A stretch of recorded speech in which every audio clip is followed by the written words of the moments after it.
Saudara hadirin yang saya hormati, setelah masa kebangkitan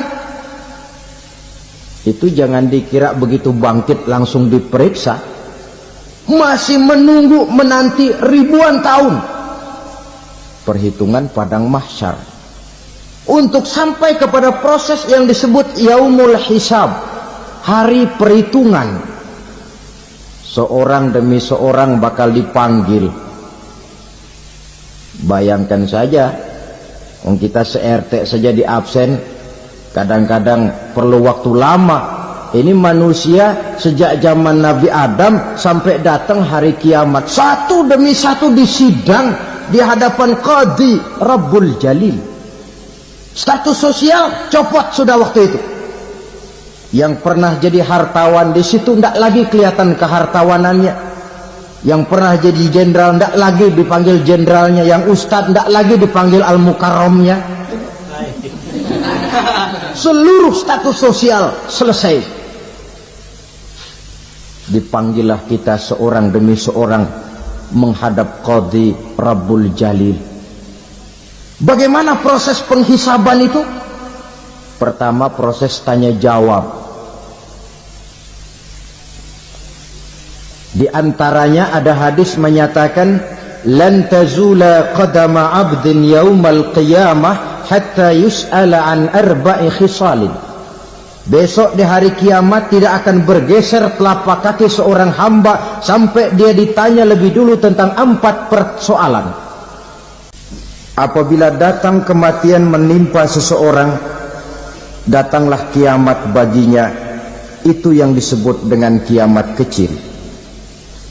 Hakikatnya mati adalah perpindahan dari kehidupan di dunia ini menuju kehidupan di alam barzakh.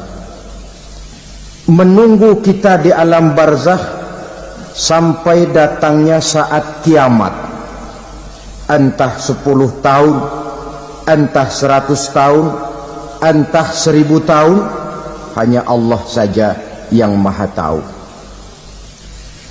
Adapun orang-orang beriman yang melakukan amal kebajikan dalam kehidupan di dunia ini, masa penantian yang lama di alam barzakh buat mereka sebentar saja. Tetapi bagi orang-orang kafir yang ingkar, yang tidak beriman kepada Allah, yang hidup di dunia cuma menumpuk-numpuk dosa, tentu penantian di alam barzakh akan merupakan waktu yang sangat lama. Bukankah dalam kehidupan kita waktu itu memang relatif?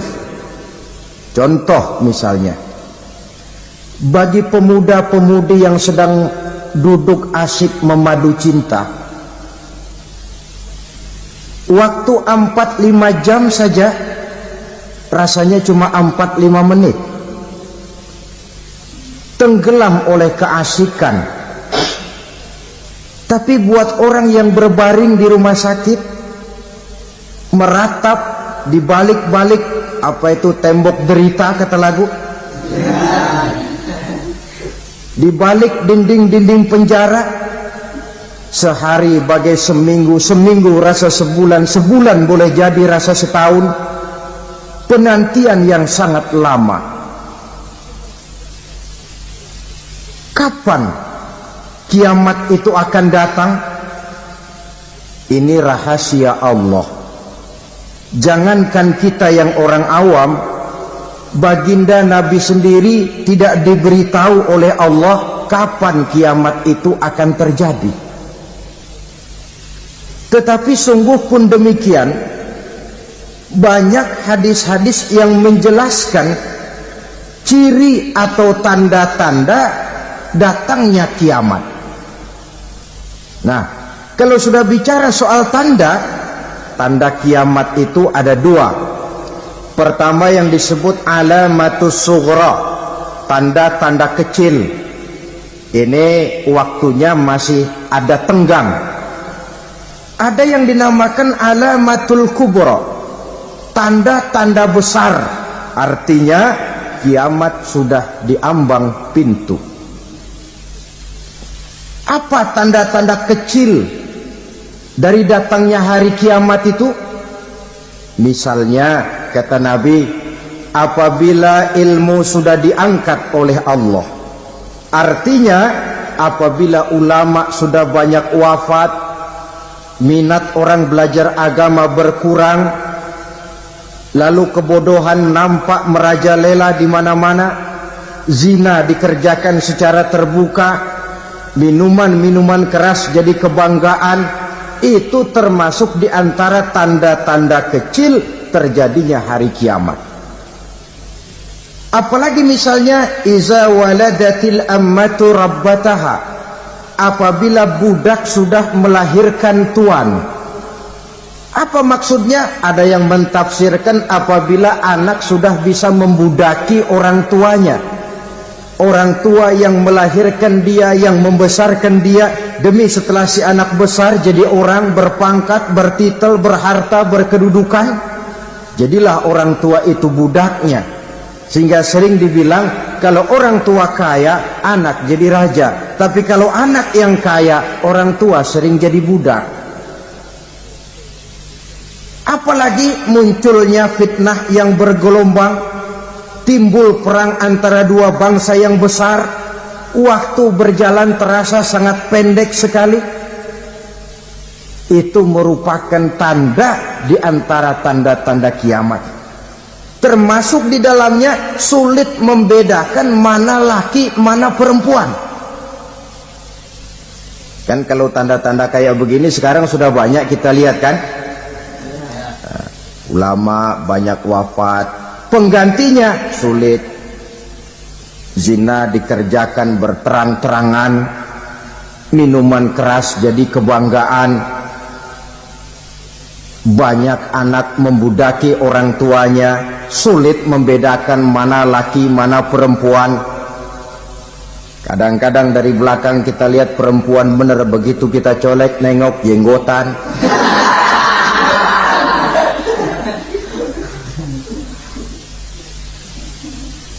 Ini termasuk tanda-tanda kecil, masih ada tenggang sampai akan terjadinya kiamat itu. Nah, yang dimaksud dengan tanda-tanda besar, ini tanda besar artinya kiamat sudah di ambang pintu.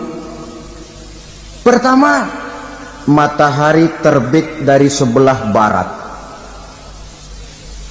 Apabila matahari sudah terbit dari arah sebelah barat, tertutuplah sudah pintu taubat. Bersabda Nabi kita, la taqumus sa'atu hatta tatlu'a syamsu min maghribiha. Tidak akan datang hari kiamat sampai matahari terbit dari arah sebelah barat.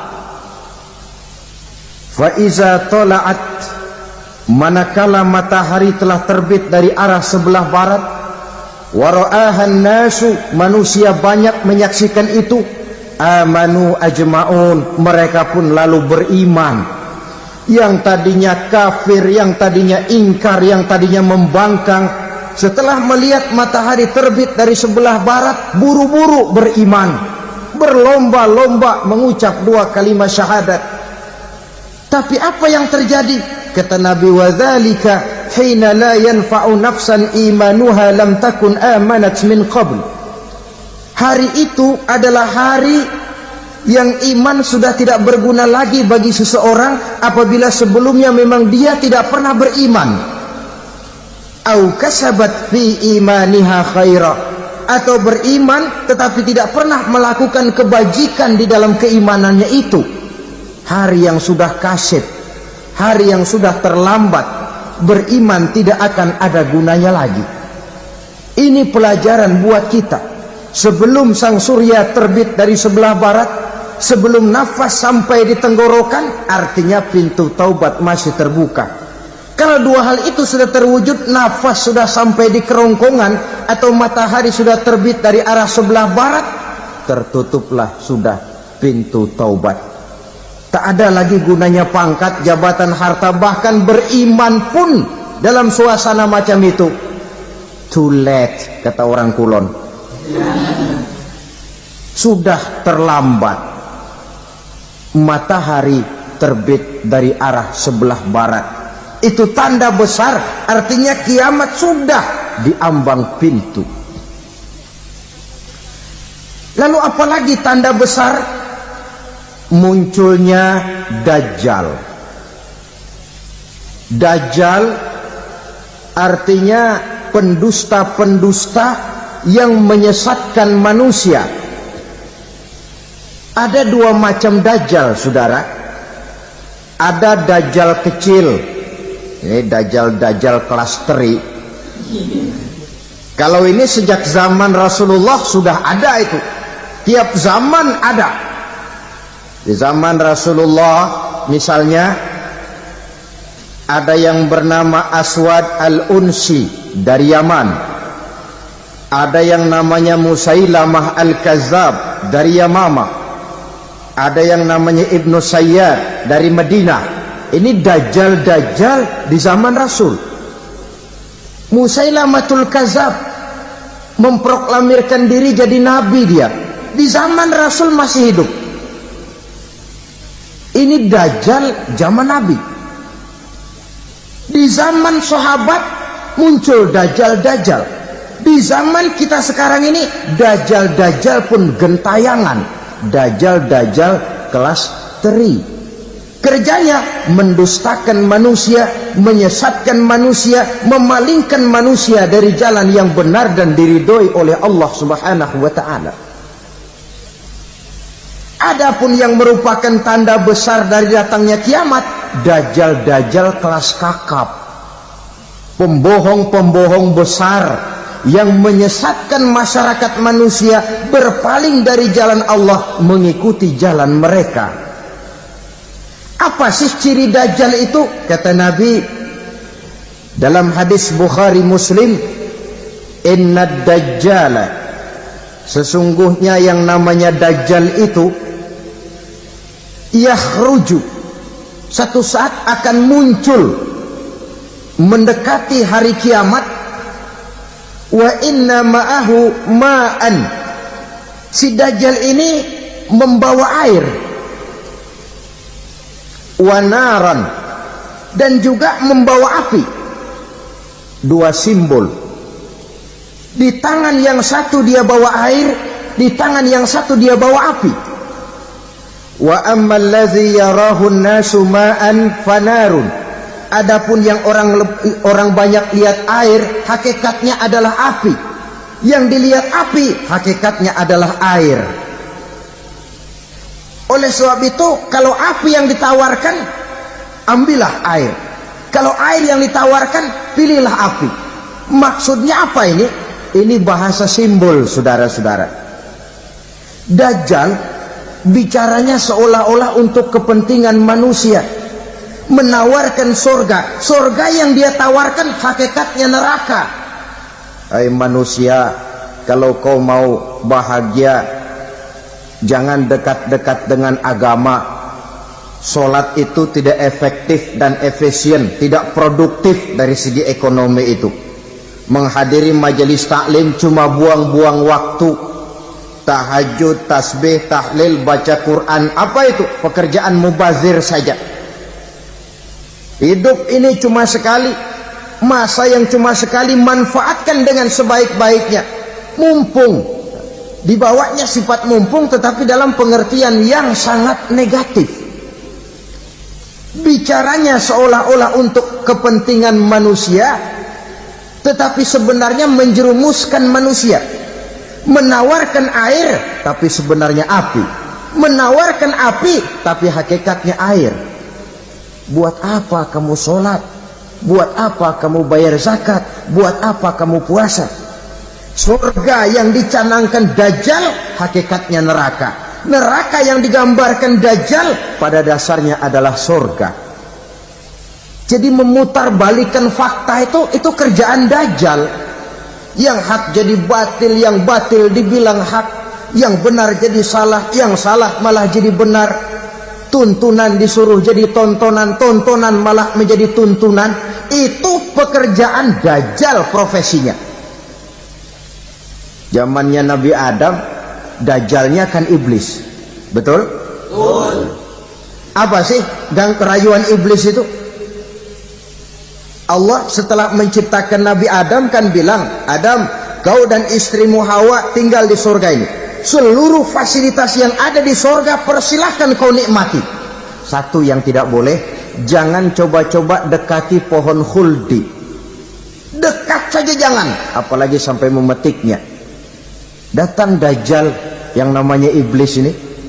Adam, kamu tahu nggak kenapa tidak boleh makan buah khuldi? Ya nggak tahu, pokoknya saya dilarang. Bodoh kamu, Dam. Khuldun artinya kekal. Kalau kamu makan itu buah, kau akan kekal di surga buat selamanya. Allah tidak kepengen, maka dilarang kamu makan buah khuldi. Kalau kau ingin kekal di surga, Adam, makan saja. Saya bicara begini ini untuk kepentingan kamu, Adam. Ini kan ciri-ciri Dajjal. Bicaranya sih seolah-olah untuk kepentingan Nabi Adam, hakikat sebenarnya menjerumuskan Nabi Adam supaya ingkar dan melanggar larangan dari Allah Subhanahu wa ta'ala. Jadi setelah muncul Dajjal, timbul kekacauan-kekacauan di masyarakat. Banyak yang terpengaruh, terpedaya dan terpesona, termasuk mereka yang memproklamirkan diri jadi nabi, mereka yang memproklamirkan diri jadi rasul di zaman sesudah Rasulullah wafat. Itu adalah Dajjal. Maka saya ingatkan, kalau di zaman kita sekarang ini ada orang ngaku jadi nabi, ada orang ngaku jadi rasul, biar bahasa Arabnya kental, Quran hafal, hadis ribuan hadis hafal, biar pakai serban sampai menyengser ke tanah, bahasa Arabnya fasih, tapi dia mengaku jadi nabi, jadi rasul, kita umat Islam wajib tidak percaya. Wajib untuk tidak percaya. Itulah Dajjal zaman kita sekarang ini. Tidak mustahil mereka datang mempengaruhi orang-orang awam supaya berpaling dari Rasulullah, mengikuti mereka. Nah, di akhir zaman nanti, mendekati hari kiamat, Dajjal ini muncul. Dajjal kelas kakap, menyesatkan masyarakat manusia untuk berpaling dari Islam, mengikuti seruan mereka. Apalagi di antara datangnya kiamat itu, tanda yang besar itu, turunnya Nabiullah Isa al-Masih, putra Maryam. Menurut berbagai hadis yang sahih, Nabi Isa al-Masih nanti akan turun lagi, tidak membawa risalah yang baru, tapi meluruskan risalah Islam ini yang telah banyak ditinggalkan oleh masyarakat. Bahkan ada hadis menjelaskan beliau akan membunuh Nabi, mematahkan kayu-kayu salib, lalu melaksanakan haji dan umrah mengikuti syariat Nabi Muhammad, bukan membawa agama baru. Menjadi semacam mujaddid, reformer, menyelamatkan manusia dari bisikan Dajjal. Bahkan ada riwayat yang menjelaskan bahwa Nabi Isa berhasil mengalahkan Dajjal, mengembalikan masyarakat manusia kembali kepada ajaran Islam yang datang dari Allah, dibawa oleh Rasulullah Sallallahu Alaihi Wasallam. Dengan kata lain, turunnya Nabi Isa bukan sebagai Nabi dan Rasul baru, tetapi mengikuti syariat Nabi kita Muhammad Sallallahu Alaihi Wasallam. Saudara hadirin, ibu-ibu hadirat yang saya hormati, kemudian apalagi di antara tanda-tanda besar akan datangnya kiamat itu? Keluarnya asap atau awan. Kata Nabi, inna min asrati sa'ah dukhanan yamla'u ma bainal masyriqi wal maghrib. Di antara tanda-tanda kiamat, munculnya awan atau asap yang memenuhi antara langit dan bumi. Ini pun diperkuat dalam surah Ad-Dukhan ayat 10. Fartaqib yauma ta'ti as-sama' bidukhanin mubin fayughshan nas hadza azabun alim. Bagi orang-orang yang beriman, mereka biasa-biasa saja. Tapi bagi orang kufur, datangnya asap dan awan ini merupakan azab yang kelewat pedih. Barangkali sedikit mendekati gambaran tentang azab yang pedih ini, saya ingatkan alam pikiran kita kepada peristiwa yang belum lama terjadi. Pernah dengar berita bocornya reaktor nuklir di Chernobyl, Uni Soviet? Pernah dengar? Nah, bocornya reaktor nuklir di Chernobyl yang mengakibatkan ratusan bahkan sangat mungkin ribuan nyawa. Cuma satu reaktor. Bagaimana kalau seluruh cadangan nuklir yang dimiliki oleh para negara adik kuasa ini diledakkan? Bahkan yang konon menurut catatan, cadangan nuklir yang dimiliki bersama oleh Amerika dan Rusia sekarang ini sudah sanggup memusnahkan 6 miliar manusia. 1,5 kali lebih banyak dari jumlah manusia yang nongkrong di permukaan bumi ini. Saudara-saudara hadirin yang saya hormati, lalu saat mendekati hari kiamat, apalagi tandanya setelah Nabi Isa wafat pada saat turunnya yang kedua kali, lalu Allah meniupkan angin sejuk, semua orang-orang beriman, orang-orang baik wafat, sehingga penghuni bumi ini cuma tinggal lagi terdiri dari orang-orang kafir. Tidak ada lagi di bumi ini yang bisa mengucapkan Allah. Sehingga dalam hadis qudsi itu ada keterangan, innallaha azza wa jalla yaqulu li Israfil. Allah pernah pesan kepada malaikat Israfil, kata Allah, Israfil, iza sami'ta qailan yaqul Allah Allah fa akhirin nafah 40 sanatan ikraman liqailiha. Hai Israfil, apabila kau dengar di permukaan bumi masih banyak orang yang mengucapkan Allah Allah, maka tunda sangkakala kiamat itu 40 tahun. Untuk apa? Ikraman liqailiha, menghormati orang yang mengucapkan Allah Allah itu. Wah, jadi karena sekarang masih banyak yang mengucapkan Allah, besar hatilah kita, masih jauh kiamat itu. Tapi jangan lupa, kiamat pribadi, kiamat kecil itu yang gak kita sangka-sangka. Ajal datang mencabut nyawa, itu kiamat pribadi, dan itu yang pasti kita hadapi, dan itu yang membuat kita tidak boleh bersikap main-main di dalam kehidupan sekarang ini. Saudara hadirin yang saya hormati, tidak ada lagi orang-orang muslim, seluruh penduduk dunia ini kafir. Lalu terciptalah struktur sosial yang berlandaskan prinsip hidup semau gue. Bakal terjadilah prinsip di mana yang kaya menyantap yang miskin, yang kuat menindas yang lemah. Hidup sudah bagaikan di rimba belantara, berlaku hukum rimba, siapa yang kuat dia yang menang, siapa yang lemah menjadi mangsa. Timbul kekacauan, maksiat merajalela, munkarat menjadi-jadi, sehingga isi bumi ini penuh dengan segala macam perbuatan dosa. Tidak ada perlunya lagi alam diperpanjang temponya. Datang saat yang sudah dijanjikan oleh Allah Azza wa Jalla, maka terjadilah yang disebut kiamat kubra, kiamat besar, kiamat hancur-hancuran. Bagaimana kejadian ini dimulai? Dalam surah Az-Zumar ayat 68, Allah Subhanahu wa taala berfirman, wa nufikha fis-suri fasa'iqa man fis samawati wa man fil ardi illa man sya'allahu.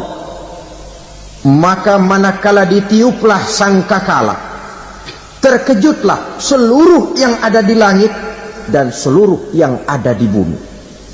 Bila saat kiamat datang, Allah perintah malaikat Israfil, Israfil, tiup sangkakalamu. Ditiuplah sangkakala oleh malaikat Israfil. Yang akibat daripada tiupan itu, seluruh yang ada di langit, seluruh yang ada di permukaan bumi terkejut. Yang ada di langit siapa? Malaikat kan.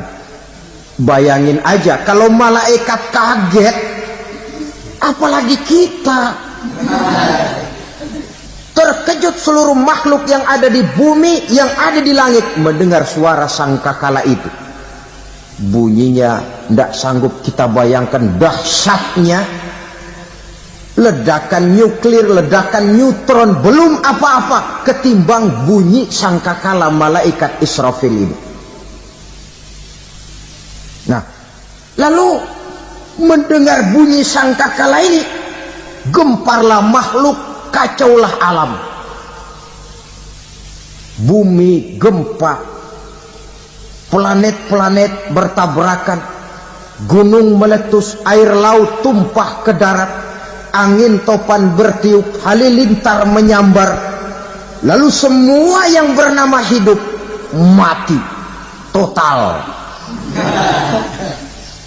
Mati bareng tanpa persiapan. La haula wala quwata illa billah. Saya kadang-kadang dalam tafakur bermohon, ya Allah, mudah-mudahan saya enggak nemuin kiamat beneran. Ngeri. Tidak bisa kita bayangkan macam apa suasana seperti itu. Allah saja banyak memberikan gambaran, misalnya Al-Qari'ah, wa mal qari'ah, wa ma adraka mal qari'ah. Kejadian yang menggemparkan.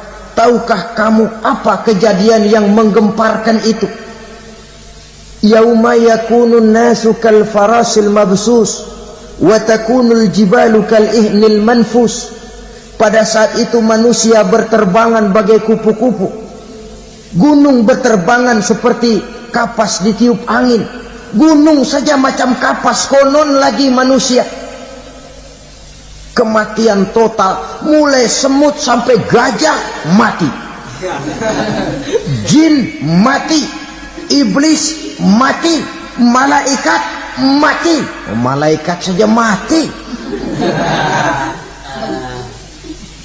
Saudara hadirin yang saya hormati, kematian total yang tanpa persiapan. Orang bilang, Pak, kalau mati bareng begitu yang repot malaikat maut dong ya. Cabut sana, cabut sini. Itu kalau menurut logika kita, mestinya begitu menurut logika. Tapi logika juga yang bilang nggak perlu serepot itu. Sebab untuk mematikan listrik di wilayah DKI, di wilayah Jakarta, nggak perlu tiap rumah didatengin matiin, ya lama. Cukup dari kantor pusatnya saja PLN, tekan satu tombol, gelaplah seluruh Jakarta. Saudara hadirin yang saya hormati, kematian total.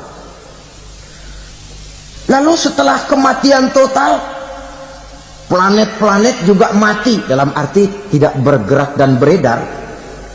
Angin mati, dalam arti tidak bertiup. Air mati, dalam arti tidak ada riak gelombang. Pokoknya semua mati.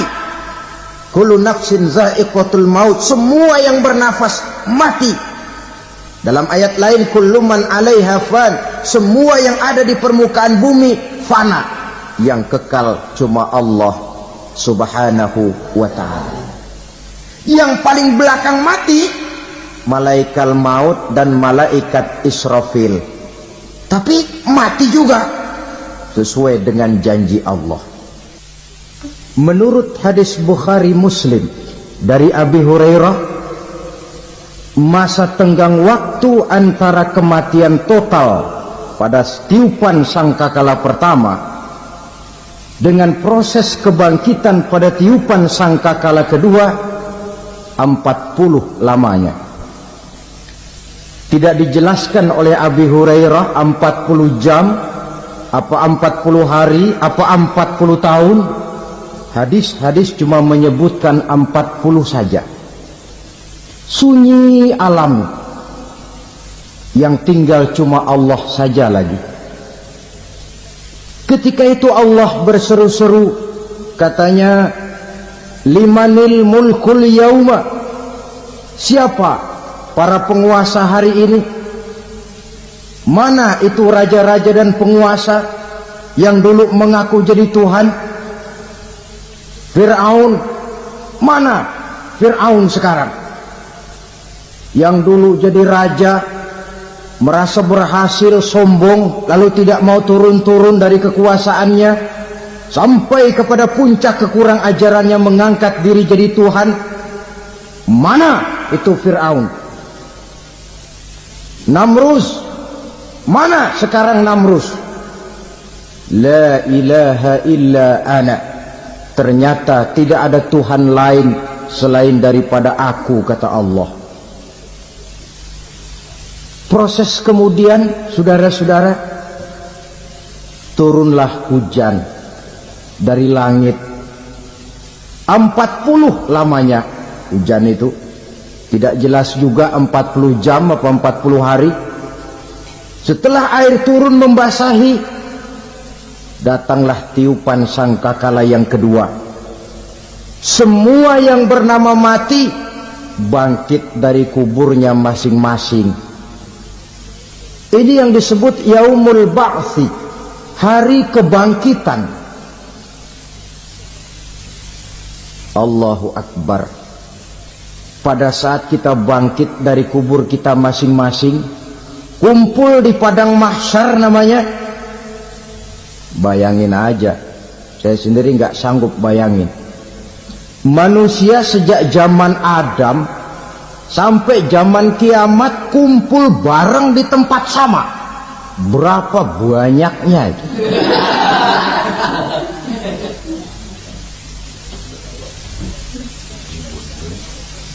Dan yang luar biasa, menurut satu riwayat, pada saat bangkit itu, Masya Allah, roman muka kita berubah,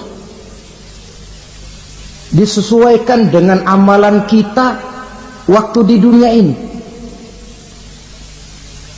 Barang siapa yang waktu di dunia amalannya itu amalan tikus, di akhirat nanti dia bangkit dari kubur, mukanya seperti muka tikus. Gagah betul badannya, tapi mukanya seperti tikus. Kenapa? Amalannya waktu di dunia seperti amalan tikus.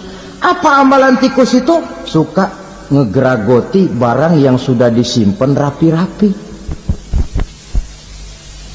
Orang sudah simpan uang rapi-rapi, simpan perhiasan rapi-rapi, digeragoti oleh tikus. Maling-maling, pencoleng-pencoleng, koruptor-koruptor, itu nanti di akhirat nanti kita lihat mukanya seperti muka tikus. Oh, ini waktu di dunia suka nyolong, mukanya seperti muka tikus. Barang siapa yang waktu di dunia ini amalannya itu amalan macan, dia akan bangkit nanti mukanya seperti muka macan. Apa amalan macan? Macan itu amalannya menang-menangan. Orang yang mau menang saja nggak mau mengalah. Coba lihat di hutan, kenal hutan nggak? Nah. Di hutan, raja hutan di mana-mana pasti macan, betul kan? Betul. Padahal hutan belum pernah bikin pemilihan umum. Tapi macan tidak peduli ada pemilihan umum apa tidak, pokok saya raja. Sebab apa? Macan jadi raja itu bukan karena benar, tapi karena kuat jadi raja. Setelah dia jadi raja, rakyat hutan yang mesti dilindungi malah dimakan oleh raja macan. Kambing rakyat hutan dimakan oleh macan. Ayam rakyat hutan dimakan oleh macan. Itu nanti kita lihat di akhirat itu mukanya seperti muka macan, gagah betul. Lalu barang siapa yang di dunia ini amalannya itu seperti amalan anjing, nanti dia punya muka seperti muka anjing. Apa amalan anjing? Pertama, anjing itu kalau disuruh jaga rumah, dia tidak bisa membedakan mana maling, mana tamu. Biar yang datang maling, kalau bawa tulang, anjing kalem. Yang kedua, anjing itu akan setia kepada siapa saja yang memberinya roti. Siapa yang memberinya roti, itulah majikannya. Apa kata majikannya, pasti dia laksanakan. Soal benar atau salah, dia tidak peduli. Setelah anjing dapat roti, dia tidak punya pilihan lain kecuali bilang, abdi mah kumaha juragan wae ayeuna mah.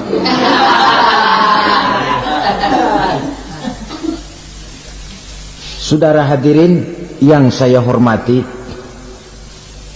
berkumpul di padang mahsyar, tiap orang sibuk dengan persoalannya masing-masing. Matahari waktu itu didekatkan oleh Allah, panas luar biasa. Ada yang saking panasnya itu mencucurkan peluh keringat sampai sebatas mata kakinya. Ada yang keringatnya sampai sedengkulnya, ada yang keringatnya sampai sepusatnya, ada yang keringatnya mengalir sampai sebahunya, ada yang kelelap oleh keringatnya sendiri, sementara orang di sampingnya nggak apa-apa. Bergantung lagi amalan dia waktu di dunia ini. Saudara-saudara, sebagian orang dalam kepanikan padang mahsyar berombong-rombong datang mereka menghadap Nabi Adam. Ya Adam, anta abal bashar. Hai Adam, Tuhan adalah bapak moyang manusia. Kami sebentar lagi akan disidang, dimintakan pertanggungan jawab. Tolonglah kami, hai Adam. Kata Nabi Adam, jangankan nolongin sampean, saya sendiri tanggung jawab di hadapan Allah. Ketika dulu tidak boleh makan khuldi, saya serobot. Sudahlah, urus diri masing-masing saja, nafsi. Begitu kata Nabi Nuh, begitu kata Nabi Ibrahim. Tiap orang bertanggung jawab sendiri-sendiri. Ketika itulah saudara-saudara, nikmatnya menjadi umat Nabi besar Muhammad sallallahu alaihi wasallam. Sebab apa? Walaupun menurut abjad kita ini umat paling belakang, kan paling belakang kita ini toh, karena Nabi Muhammad adalah Nabi akhir, tapi akan dihisap lebih dulu, lewat di atas sirat lebih dulu, masuk surga lebih dahulu ketimbang umat-umat belakangan. Ketika Rasul mendekati ajal, beliau tanyakan itu kepada malaikat Jibril. Malaikat Jibril berkata, Muhammad jangan khawatir, Allah sudah berjanji, inni haramtul jannata ala sairil anbiya hatta tadkhulaha anta, wa haramtuha ala sairil umami hatta tadkhulaha ummatuka. Surga aku haramkan buat seluruh nabi kecuali kalau engkau Muhammad sudah masuk ke dalamnya, dan surga aku haramkan buat seluruh umat kecuali kalau umatmu Muhammad sudah masuk ke dalamnya. Logikanya, walaupun menurut abjad kita umat paling belakang, bakal dihisap paling dulu, lewat di atas sirat paling dulu, masuk surga paling dulu, kalau mampir ke neraka juga paling dulu. Ya resiko. Jangan mau enaknya aja paling dulu. Saudara hadirin yang saya hormati, setelah masa kebangkitan itu jangan dikira begitu bangkit langsung diperiksa. Masih menunggu menanti ribuan tahun perhitungan padang mahsyar untuk sampai kepada proses yang disebut yaumul hisab, hari perhitungan. Seorang demi seorang bakal dipanggil. Bayangkan saja, kita se-RT saja di absen, kadang-kadang perlu waktu lama. Ini manusia sejak zaman Nabi Adam sampai datang hari kiamat, satu demi satu disidang, di hadapan Qadhi Rabbul Jalil. Status sosial copot sudah waktu itu. Yang pernah jadi hartawan di situ tidak lagi kelihatan kehartawanannya. Yang pernah jadi jenderal tidak lagi dipanggil jenderalnya. Yang ustadz tidak lagi dipanggil al-mukarramnya. Seluruh status sosial selesai. Dipanggillah kita seorang demi seorang menghadap Qadhi Rabbul Jalil. Bagaimana proses penghisaban itu? Pertama, proses tanya jawab.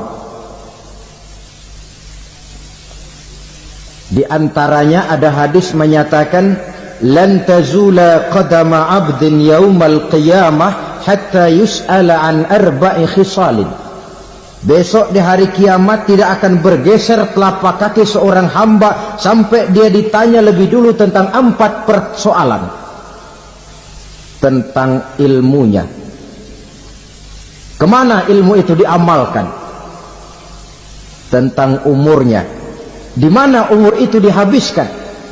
Tentang masa mudanya. Kemana masa muda itu dipakai? Tentang hartanya. Dari mana harta itu didapat dan kemana harta itu dibelanjakan. Ini termasuk proses tanya jawab. Jadi kalau istilah pengadilan dunia, nama Fulan bin Fulan. Kamu waktu di dunia diberikan umur panjang untuk apa? Pernah mengalami masa muda, kemana kau habiskan masa remajamu? Kau diamanahkan ilmu, dengan apa ilmumu kau amalkan? Kau diberikan harta, dari mana harta kau dapat, kemana kau belanjakan? Tak seorang pun yang bisa mungkir. Sebab apa? Dikala itu yang menjadi saksi bukan orang. Yang menjadi saksi adalah seluruh anggota badan kita. Tangan bicara, kaki jadi saksi terhadap seluruh amalan yang pernah kita kerjakan pada saat kehidupan di alam dunia ini. Selesai proses tanya jawab, lalu diperlihatkan buku catatan kita waktu hidup di dunia ini. Jangan lupa Allah itu menyiapkan 2 superkomputer kepada kita. Sebelah ditempelin sebelah kanan, yang sebelah tempelin di sebelah kiri. Komputer itu namanya Raqib dan Atid.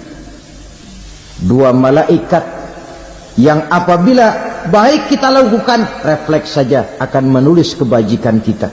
Jahat kita kerjakan akan tertulis. Catatan itu nanti diperlihatkan kepada kita. Waduh, alangkah malunya pada saat diperlihatkan catatan kita, buku rapot kita merah melulu. Barangkali diperiksa sambil diomelin, brengsek lo. Buku merah melulu begini, bagaimana waktu hidup di dunia? Tidak cukup diperlihatkan buku catatan kehidupan, rekaman kehidupan. Rekaman kehidupan kita secara utuh sejak terlahir sampai ajal datang merenggut nyawa. Barangkali mirip dengan video sekarang ini, di mana terekam dengan baik seluruh kegiatan kita sejak yang sekecil-kecilnya sampai kepada yang sebesar-besarnya. Untuk kemudian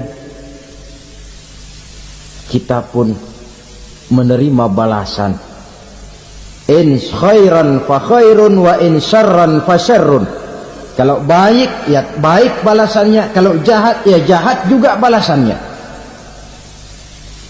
Catatan-catatan kita diberikan. Kalau banyak kebajikannya diberikan di tangan kanan dengan cara yang halus. Kalau banyak kejahatannya diberikan dari sebelah kiri atau dilempar dari belakang. Itulah sebabnya sejak di dunia ini kita sudah mohon kepada Allah. Ketika berwudu membasuh tangan kanan, apa kita bilang? Allahumma a'tini kitabi biyamini wa hasibni hisaban yasira. Ya Allah, berikan saya kitab di tangan kanan, dan kalau saya memang perlu dihisap, hisaplah saya yang seringan-ringannya. Tangan kiri berlindung kita kepada Allah. Jangan sampai diberikan kitab di tangan kiri atau dari arah sebelah belakang. wa a'udzubika an tu'tiya kitabi bishimali aw min wara'i zuhri, dari arah sebelah belakang. Na'udzubillah min dzalik. Setelah selesai lewat proses penghisaban, lewat mizan, timbangan, maka yang sudah selesai dihisab itu bergeraklah menuju sirat, jembatan yang terbentang menuju surga melalui neraka. Saudara-saudara, panjangnya perjalanan sirat itu memakan waktu ratusan tahun. Tetapi orang yang lewat di atas sirat pun macam-macam, bergantung amalannya ketika di dunia ini. Ada yang lewat di atas sirat itu kalbarkil khatib, seperti kilat yang menyambar, lep, sudah sampai dia di surga. Cepat bukan main. Ada yang lewat di atas sirat itu seperti orang lari-lari. Ada yang lewat di atas sirat itu seperti orang jalan biasa. Ada yang sambil merangkak, ada yang sambil ngesor, ada yang sambil gelayutan, ada yang selamat sampai ke ujung ke surga, ada yang tergelincir jatuh masuk ke dalam neraka, bergantung amalannya dalam kehidupan di dunia sekarang ini. Tiap kita akan melewati yang namanya sirat ini. Saudara-saudara kaum muslimin yang saya hormati, dengan demikian mereka yang selamat melalui sirat sampai ke terminal akhir surga, mereka yang ketika dihisab ternyata banyak kejahatannya daripada kebaikannya, mereka singgah di dalam neraka. Nah, adapun orang-orang yang beriman menurut ayat Quran dan hadis Nabi itu nanti ada bermacam-macam. Ada orang beriman itu yang dimasukkan surga. Ada orang beriman itu yang dimasukkan ke dalam surga. Ada orang beriman itu yang disebut penduduk surga. Kenapa lain-lain, Pak? Karena waktu di dunia amalannya juga lain-lain. Ada orang beriman yang masuk surga. Ini paling murah tiketnya.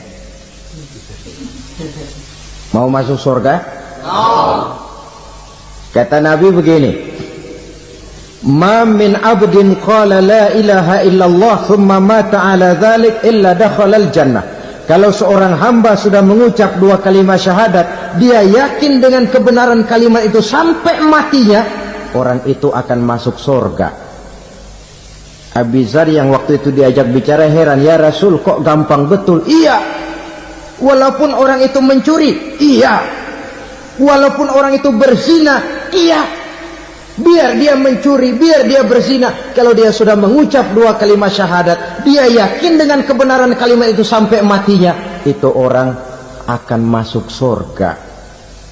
Jadi masuk surga cukup dua kalimat syahadat, yakin sampai mati, masuk surga. Itu perkara masuk. Tapi kalau pertanyaannya diterusin, masuknya kapan, Pak? Nah, ini lain lagi urusannya. Sebab ada yang masuknya itu langsung, ada yang mampir dulu. Di sana tempat cuma dua, kalau tidak surga, neraka. Mau ke surga tapi mampir dulu, yang mampirnya jelas di neraka. Kenapa? Dalam hadis qudsi ada riwayat, nanti itu di akhirat, setelah Allah selesai mengatur penduduk surga masuk surga, yang neraka masuk neraka, Allah berkata kepada malaikat Malik, malaikat Malik, labaik ya Allah, itu bajingan-bajingan tengik, manusia-manusia durjana yang waktu di dunia tidak mau sujud, jauh dari ulama, gemar melakukan yang munkarat dan maksiat, hidup di tengah masyarakat selalu jadi bibit keonaran. kufur, sudah masuk neraka semua? Sudah ya Allah. Nah, kalau sudah, coba sekarang kamu masuk, Malik. Saya, iya, masuk neraka. Mau apa ya Allah?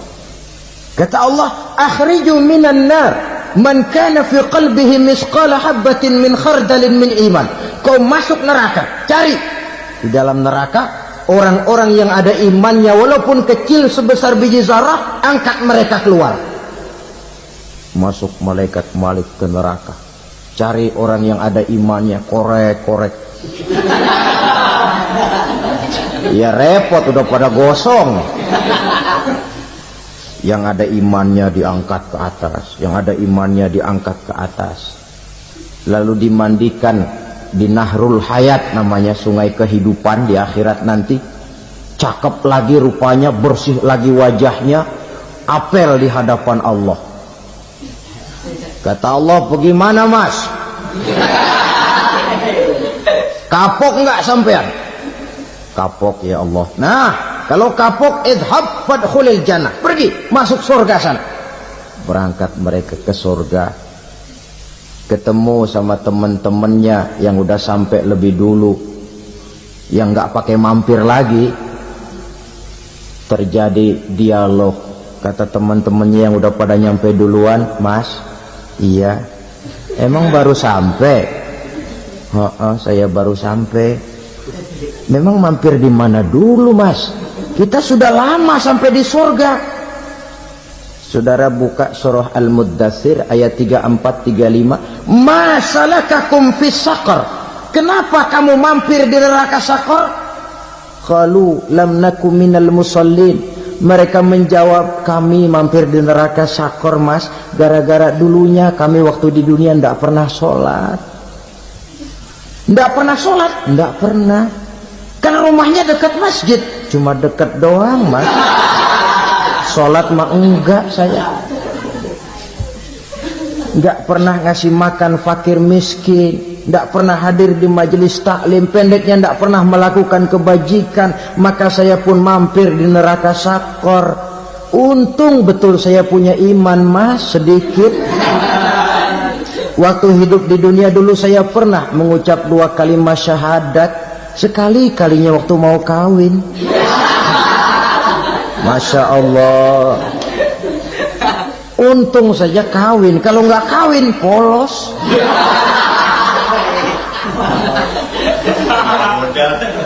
Itu juga pengulu sudah setengah mati ngajarin. Asyhadu alla, asyaduaan, asyaduaan.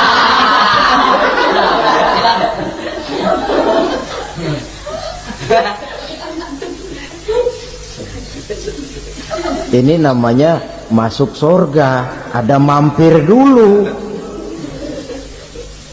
Ada pula orang mukmin itu yang dimasukkan surga. Namanya dimasukkan kan terima beres. Saya masuk ke rumah, jalan sendiri, cari tempat sendiri. Saya dimasukkan ke dalam rumah, terima beres, pokok ada di dalam, itu dimasukkan namanya. Nggak pakai mampir. Tapi tentu tiketnya lebih mahal ketimbang yang pertama tadi. Apa kata Allah? Innal ladzina amanu wa amilus salihat la ukaffiranna anhum sayyi'atihim wa la udkhilannahum jannah. Sesungguhnya orang-orang yang beriman kemudian beramal soleh, kami hapuskan segala dosa dan kesalahannya, kami masukkan mereka ke dalam surga. Lihat ayatnya, Allah yang memasukkan, kita yang dimasukkan. Tidak pakai transit, tidak usah mampir. Cuma tidak cukup syahadat, tidak cukup amanu, tapi diiringi dengan wa'amilus salih. Iman, amal. Tidak cukup syahadat, lalu dibuktikan dia sholat, dia zakat, puasa, lalu dia melakukan berbagai macam kebajikan. Ini yang menyebabkan dia tidak pakai mampir di tempat yang bernama Saqar. Lalu ada pula orang mukmin itu yang disebut penduduk surga. Wah, ini sudah VIP ini. Ashabul jannah, penduduk surga. Siapa mereka? Kata Allah, innal ladzina amanu summa istaqamu fala khaufun 'alaihim wa la hum yahzanun ulaika ashabul jannah hum fiha khalidun. Sesungguhnya orang-orang yang beriman lalu istiqamah tetap dalam melaksanakan perintah Allah, tidak goyang, tidak labil tapi stabil, istiqamah, mereka tidak takut dan tidak bersedih hati. Merekalah penduduk surga. Iman, istiqamah. Tidak punya duit, sembahyang. Banyak duit, sembahyang. Miskin, sembahyang. Kaya, tetap sembahyang. Istiqamah. Kadang orang kalau susah rajin ke masjid, banyak duitnya ngelihat masjid melengos. Itu yang dibilang waktu miskin hamba Allah, setelah kaya jadi hamba harta. Bergeser, tidak ada nilai istiqomahnya. Saudara-saudara, dengan begitu penduduk neraka itu dua. Ada penduduk permanen, ada penduduk yang semi permanen. Yang semi permanen orang-orang beriman yang mempunyai dosa besar. Mereka masuk ke neraka untuk menerima azab sesuai dengan dosanya. Bila selesai masa azab itu, mereka akan diangkat untuk ditempatkan kembali ke dalam surganya Allah Subhanahu wa ta'ala. Nah, dikala itulah saudara-saudara, ada yang disebut syafaat dari Rasulullah Sallallahu Alaihi Wasallam. Tapi tentu jangan lupa, syafaat ini ibarat kain menambal dia. Kita punya kain bolong-bolong sedikit, syafaat yang menambal. Solat kita ada kurang dikit, sedekah kita ada campur riak dikit, amalan kita ada tidak karena Allah dikit, kita berharap syafaat. Jadi biarlah kain masih bolong-bolong, yang penting punya kain. Tapi kalau kainnya tidak ada, yang ditambal apanya? Sholat tidak, puasa tidak, zakat tidak, berharap syafaat saja. Ya, terlalu berlebihan itu. Saudara hadirin yang saya hormati, apabila selesai proses penghisaban, proses penghitungan, maka dikala itulah manusia terbagi dalam dua kelompok besar. Fariqun fil jannah wa fariqun fis sa'ir. Sekelompok orang-orang beruntung yang masuk ke dalam surga, dan sekelompok lagi masuk ke dalam neraka. Akan memakan waktu untuk menceritakan sifat surga dan neraka, tapi insya Allah pada kesempatan pertemuan lain saya sampaikan. Namun sebagai gambaran umum cukuplah saya sampaikan sebuah hadis qudsi. Allah jelaskan, a'dadtu li'ibadiyas salihin ma la 'ainun ra'at wa la uzunun sami'at wa la khatara fi qalbil bashar. Aku sediakan buat hamba-hambaku yang soleh, yang tidak pernah terlihat oleh mata, tidak pernah terdengar oleh telinga, dan belum pernah terdetik dalam hati manusia. Jadi kenikmatan surga belum pernah dilihat mata, belum pernah didengar telinga, belum pernah terdetik dalam hati. Pedihnya azab neraka belum pernah terlihat mata, belum pernah terdengar telinga, belum pernah terdetik dalam hati. Saudara hadirin yang saya hormati, oleh karena itu sebagai uraian akhir daripada kiamat ini, marilah sama-sama kita memanfaatkan hidup dengan sebaik-baiknya, supaya jangan timbul penyesalan di hari kemudian nanti. Saudara-saudara kaum muslimin rahimakumullah, maksud utama daripada diutusnya Rasulullah sallallahu alaihi wasallam ke alam ini tidak lain adalah untuk memperbaiki akhlak manusia. 14 abad yang lalu, dari sebuah kota kecil yang tidak ada dalam peta, lahir satu proyek raksasa, proyek memperbaiki akhlak manusia. Di tengah-tengah dunia pada ketika itu, Eropa masih biadab, Afrika belum dikenal orang, Asia sungguh sangat terbelakang, dan semenanjung Arabia dari berbagai aspek kehidupannya dikenal sebagai masyarakat jahiliyah.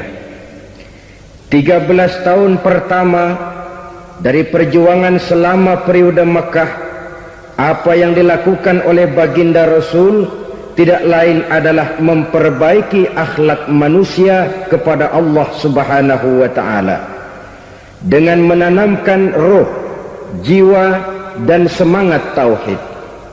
Kita tahu bahwa masyarakat jahiliyah menyembah batu, menyembah patung, menyembah berhala yang mereka buat sesuai dengan kekayaannya masing-masing. 360 berhala di sekeliling Ka'bah merupakan bukti nyata dari sesembahan mereka.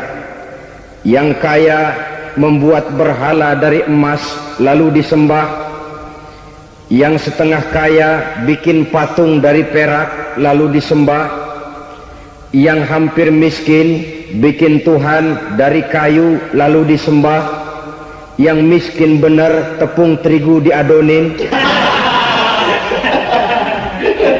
lalu dibentuk seperti wujud seseorang kemudian disembah, dan apabila selesai nyembah perutnya terasa lapar, Tuhannya habis dipretelin.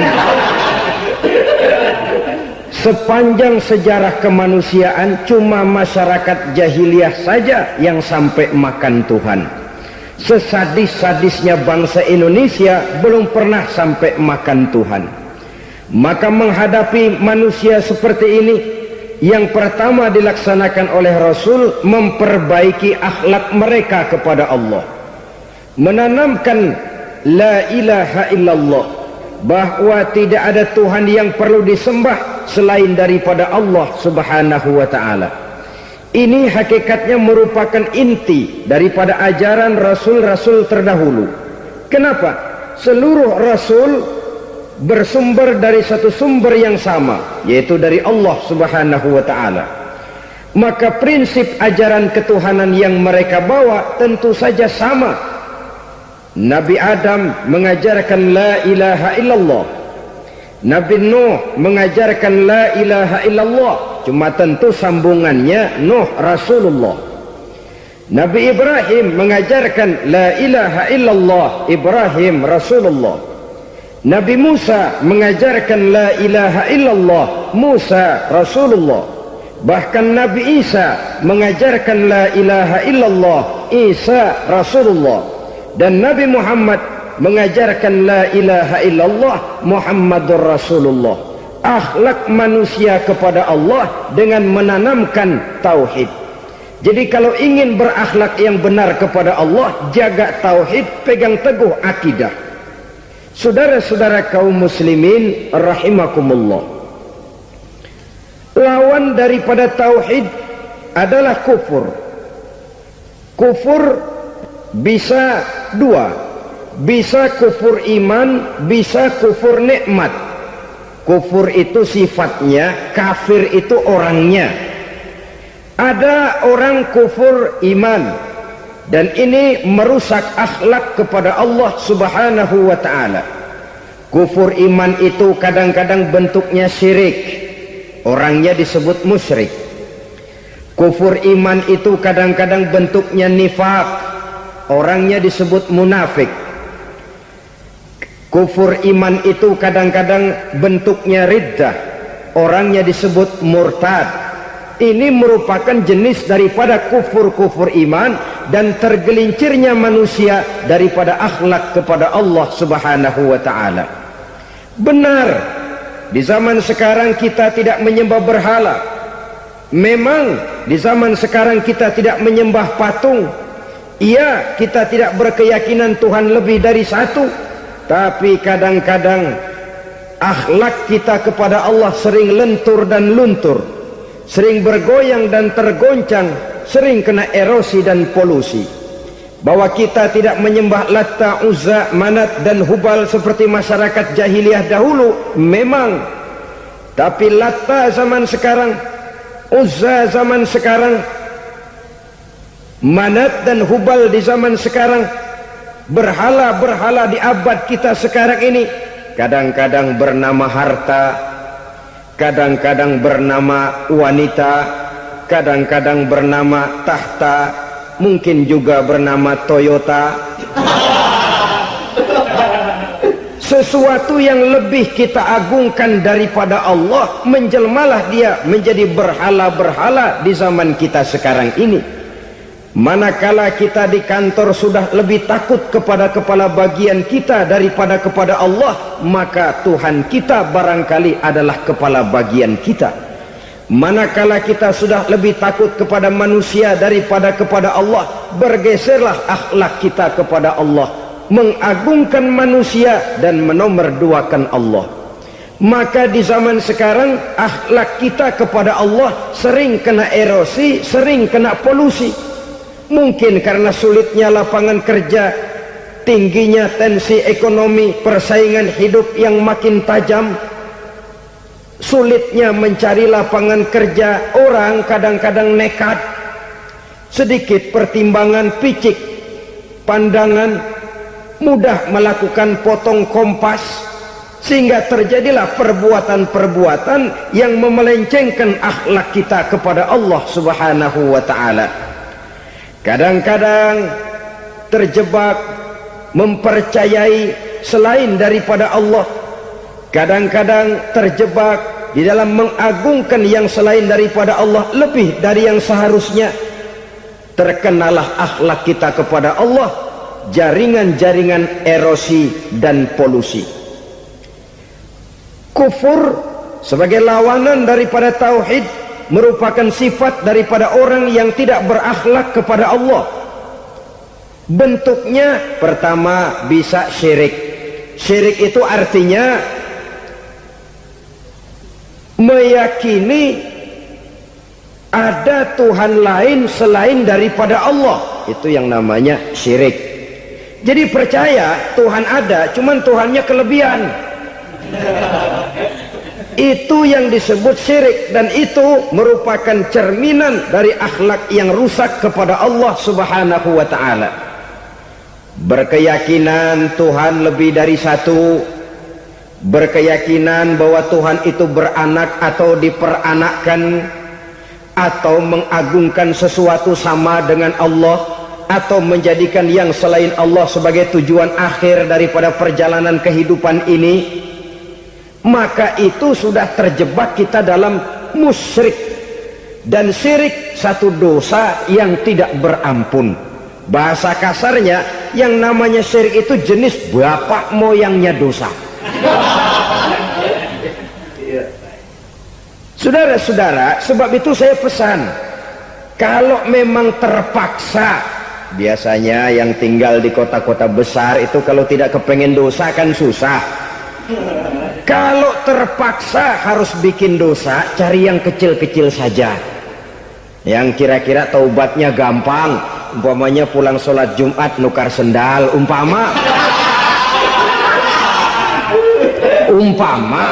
yaitu jelas dosa. Tapi dosa yang taubatnya agak mudah.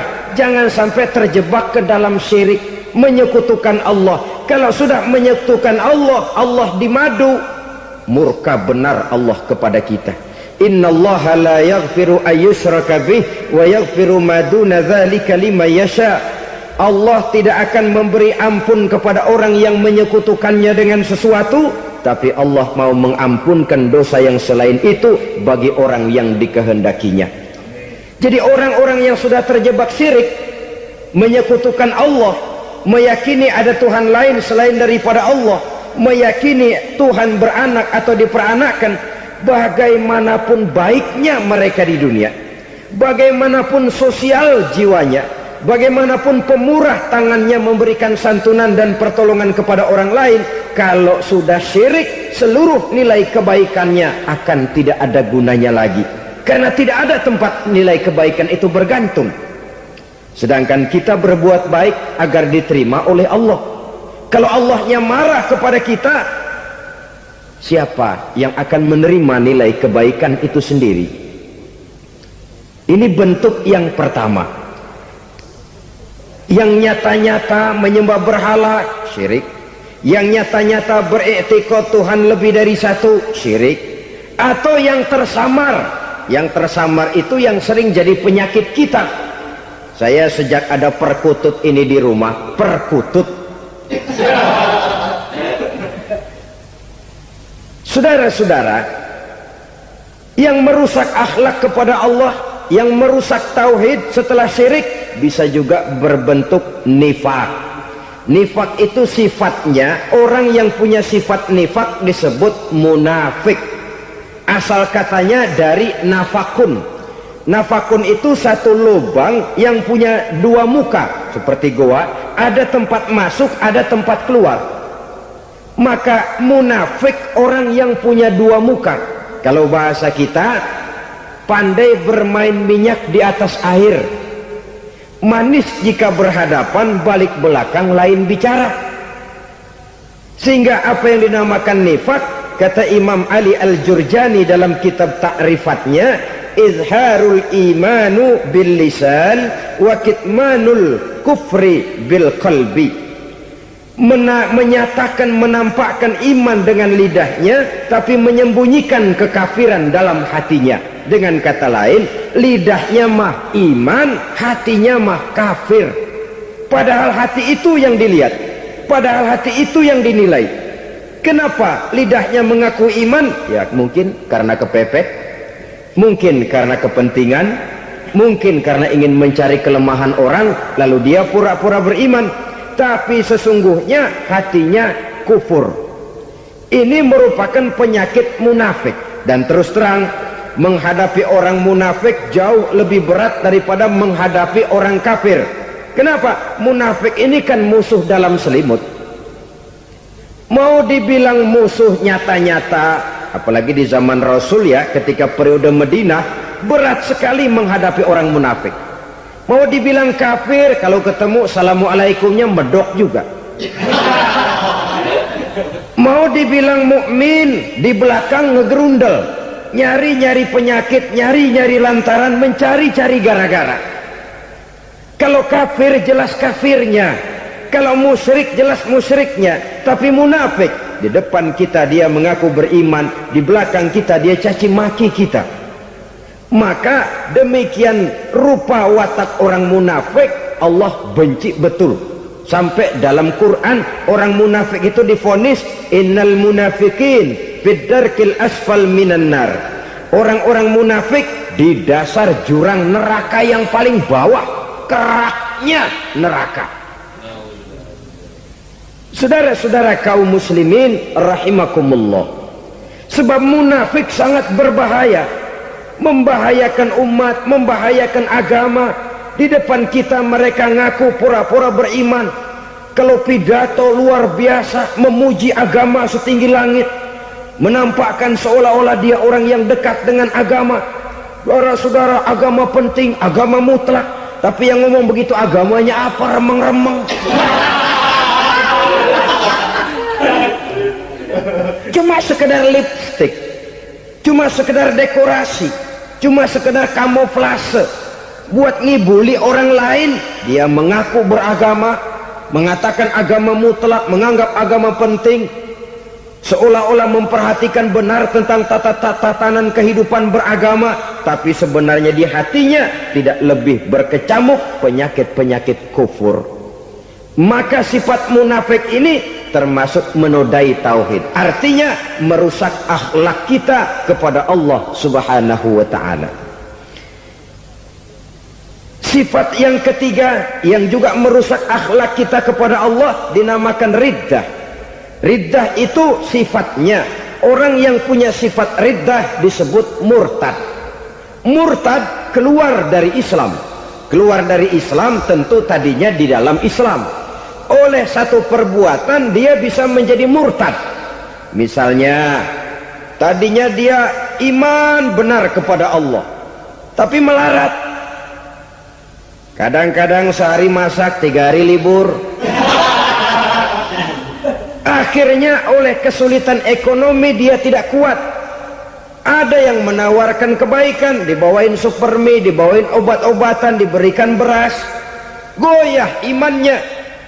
Keluar dia dari Islam, ikut agama orang yang memberikan pertolongan kepadanya, memilih kesenangan sebentar dengan mengorbankan kebahagiaan yang kekal.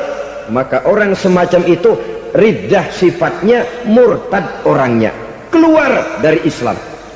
Dan yang menyebabkan kita murtad bukan cuma orang nyata-nyata memproklamirkan diri keluar dari Islam lalu mengikuti agama orang lain, bukan cuma itu. Mengakui ada Rasul lagi sesudah Nabi Muhammad bisa menyebabkan kita murtad. Mengingkari nikmat Allah bisa menyebabkan kita murtad. Meyakini semua agama benar bisa menyebabkan orang menjadi murtad. Meragukan kesempurnaan dan kelengkapan Al-Quran bisa menyebabkan orang jadi murtad. Mengingkari sunnah bisa menyebabkan orang menjadi murtad. Banyak hal-hal yang bisa mendatangkan penyakit riddah dan membuat pelakunya menjadi murtad, dan ini menodai akhlak kita kepada Allah Subhanahu wa ta'ala. Itu tadi kufur iman, saudara-saudara, nyata-nyata mengingkari Allah, baik dalam bentuk syirik, nifak ataupun riddah. Kufur yang kedua dinamakan kufur nikmat. Apa itu kufur nikmat? Sitru ni'matil mun'im au ya'malu fi mukhalafatil mun'im. Menutup-nutup nikmat Allah atau melakukan perbuatan yang menentang, bertentangan dengan kehendak yang memberikan nikmat. Jadi kufur nikmat pertama, nutup-nutupin Tuhan jalingin. Duit lu banyak amat, dari mana? Gua kerja. Lalu kerjanya nomor satu. Orang yang berakhlak kepada Allah, dia akan menjawab, kamu uangnya kok banyak, dari mana? Rezeki dari Allah. Caranya, saya kerja. Kerja itu cara, rezeki itu dari Allah datangnya. Bukankah di zaman sekarang kita sering terpleset? Ini merupakan cerminan dari rapuhnya akhlak kita kepada Allah Subhanahu wa ta'ala. Karena usaha saya memang, karena saya peras keringat banting tulang, tentu.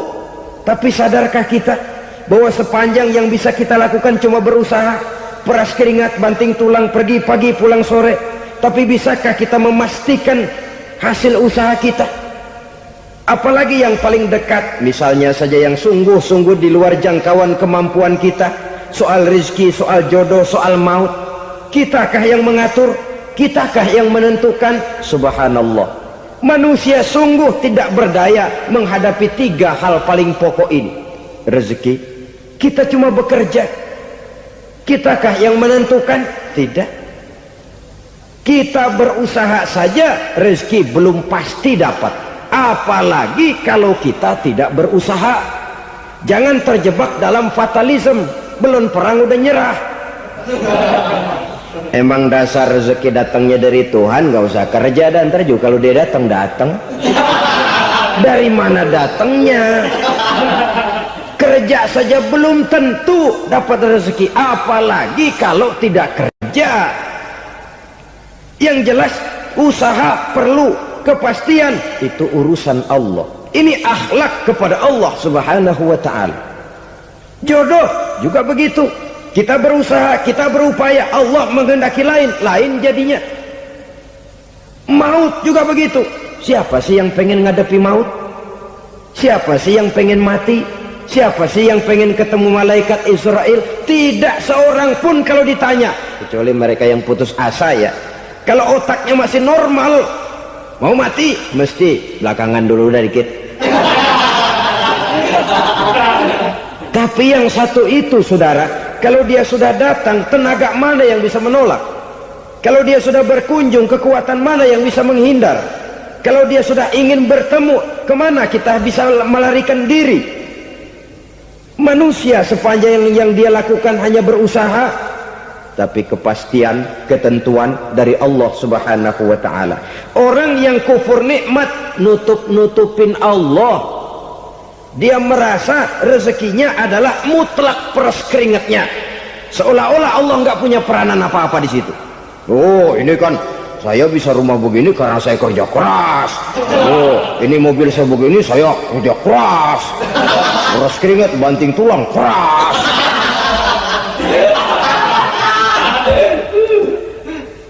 Saudara-saudara kaum muslimin rahimahkumullah, jadi menutup-nutupi Allah, akibatnya nanti kalau dia berhasil, Allah ketutupan. Kalau dia gagal, orang lain dicaci maki, dicari kambing hitam. Yang kambing hitam kan mahal. Karena orang sering cari-cari kambing hitam. Jarang orang mau jujur kalau bertemu kesulitan lalu mencari sebab pada dirinya sendiri. Yang paling enak ya nyalain orang. Lo begitu. Orang lain yang paling enak kita salahin. Au ya'malu fi mukhalafatil mun'im, atau dia melakukan sesuatu yang tidak sesuai dengan kehendak yang memberikannya nikmat. Diberikan kita tangan, mulut sih nggak berhenti, terima kasih Tuhan, alhamdulillah saya dikasih tangan. Cuma nih tangan enteng mak nabokin orang mulu. Itu sudah mukhalafatul mun'im, bertentangan dengan kehendak yang memberikan nikmat. Diberikan harta, mulutnya mah basah, terima kasih Tuhan, alhamdulillah dikasih harta, tapi pelitnya minta ampun, kikir koret medit. Ini juga termasuk kufur nikmat, mempergunakan suatu nikmat bertentangan dengan kehendak daripada yang memberikan nikmat itu sendiri. Saudara-saudara kaum muslimin rahimakumullah, oleh karenanya kufur iman memang lebih bahaya daripada kufur nikmat. Tapi jangan lupa, kufur nikmat bisa menyeret orang kepada kufur iman. Nah kalau Allah udah dialingin, Tuhan sudah dinomor duain, lama-lama kenapa dia tidak mendewakan dirinya sendiri, mendewakan pangkatnya, mendewa-dewakan otaknya, mendewa-dewakan kemampuannya? Pada awalnya dia memang cuma kufur nikmat, tapi lambat laun kalau ini tidak diobati secara pasti, orang akan mengarah kepada kufur iman. Bisa berbentuk syirik, bisa berbentuk nifak, bisa berbentuk riddah. Saudara-saudara, oleh karena itu menjaga akhlak kepada Allah mutlak penting. Sebab apa? Kita tidak berakhlak kepada manusia saja, kita dikucilkan dari pergaulan. Kalau kita tidak berakhlak kepada Allah, dikucilkan oleh Allah. Hadis qudsi menyatakan, man lam yashkur ala na'mai wa lam yasbir ala balai falyakhruj min tahtis samai falyatlub rabban siwaya. Kata Allah, siapa orang yang tidak mau bersyukur terhadap nikmat yang aku berikan kepadanya dan tidak mau sabar terhadap ujian yang aku berikan kepadanya, falyakhruj min tahtis samai, persilahkan saja keluar dari kolong langitku, waliyatlub rabban siwaya, tolong cari Tuhan lain selain daripada aku. Murka Allah, diusir, cuman gak kedengeran aja. Siapa yang tidak mau syukur terhadap nikmatku, siapa yang tidak mau sabar terhadap ujian yang aku berikan kepadanya, persilahkan keluar dari kolong langitku ini, cari Tuhan lain selain aku. Nah, langit Tuhan yang punya, Tuhan kita lawan, diusir dari kolong langit, mau pindah ke kolong mana?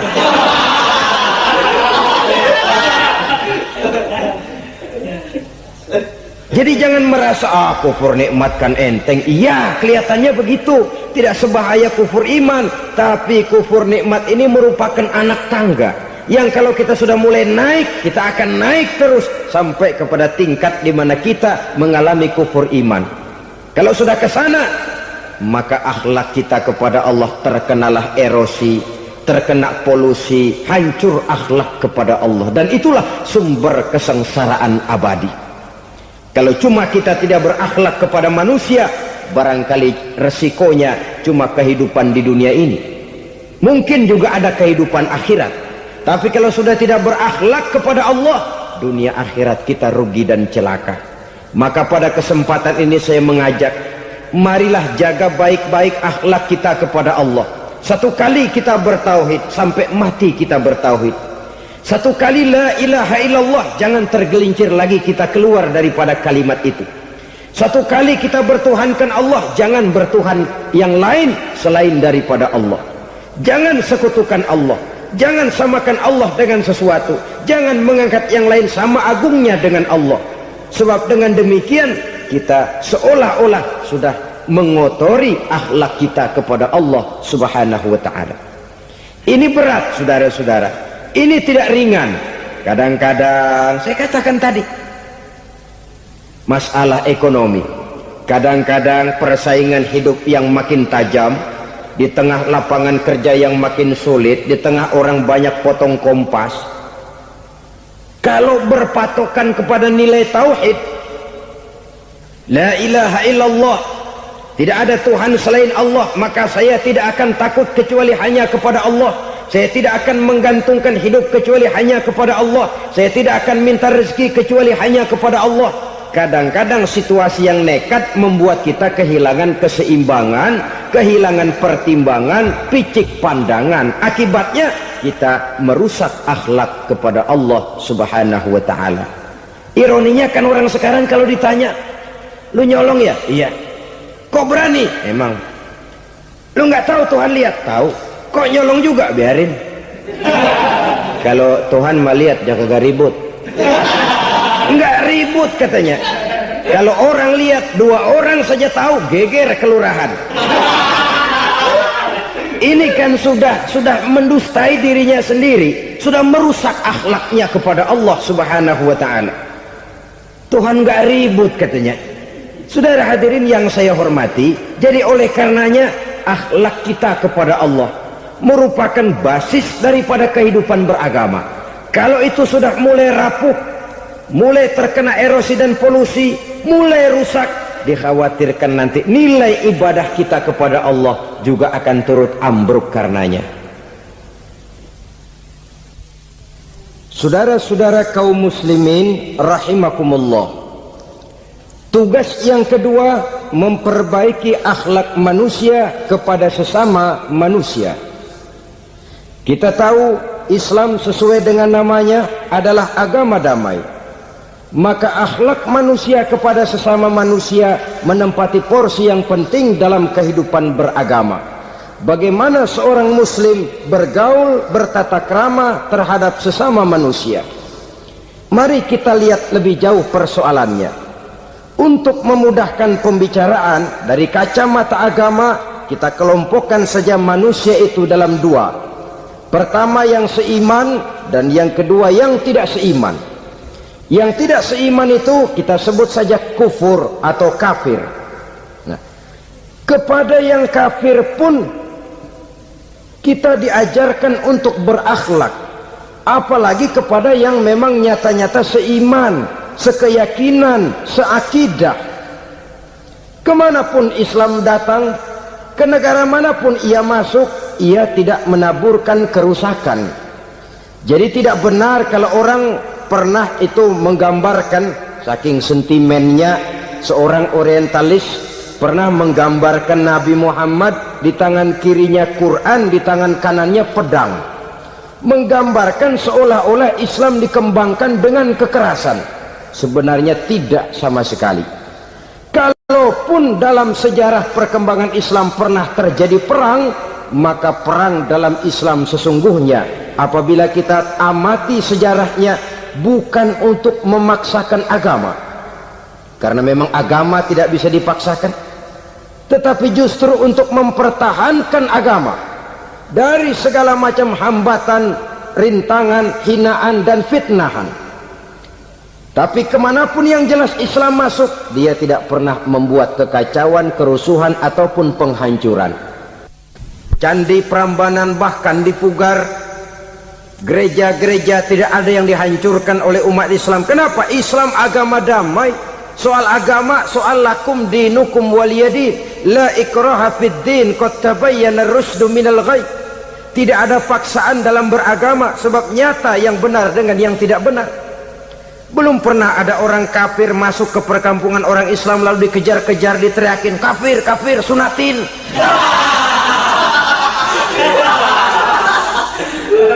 Belum pernah. Kenapa? Islam menghormati orang lain agama. Nah, yang kafir ini macam-macam saudara. Ada kafir harbi, nah ini kafir kerok. Ini kafir yang nyata-nyata memproklamirkan permusuhan kepada umat Islam, nyata-nyata mengganggu ketenangan umat Islam. Kafir yang seperti ini yang boleh diperangi. Misalnya kita mau sembahyang Jumat dijagain, nggak boleh sembahyang Jumat, getok palanya. Kafir harbi artinya tantangan perang datang dari mereka, bukan kita yang mulai, mereka yang buka front.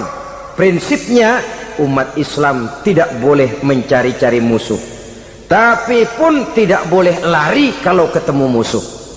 Musuh jangan dicari, ketemu jangan lari. Karena itu kesan seolah-olah umat Islam ini teroris, umat Islam ini destroyer, umat Islam ini sering menimbulkan keonaran, kerusakan. Sungguh satu fitnahan yang sangat keji. Umat Islam adalah umat yang cinta damai. Islam di masa perkembangannya masuki Eropa melalui Selat Gibraltar, Jabal Tariq, memasuki Spanyol. Islam tidak pernah meruntuhkan gereja, Islam tidak pernah membunuh orang-orang Nasrani. Bahkan Islam mewariskan peradaban dan kebudayaan yang begitu tinggi nilainya di bidang ilmu pengetahuan, sampai ketika itu Barat banyak mengkaji ilmu pengetahuan dari dunia Islam. Buku-buku berbahasa Arab diterjemahkan ke bahasa Yunani, dipelajari oleh para cendekiawan di negeri Barat sana. Mereka mengambil manfaat yang banyak dari masuknya Islam ke Eropa.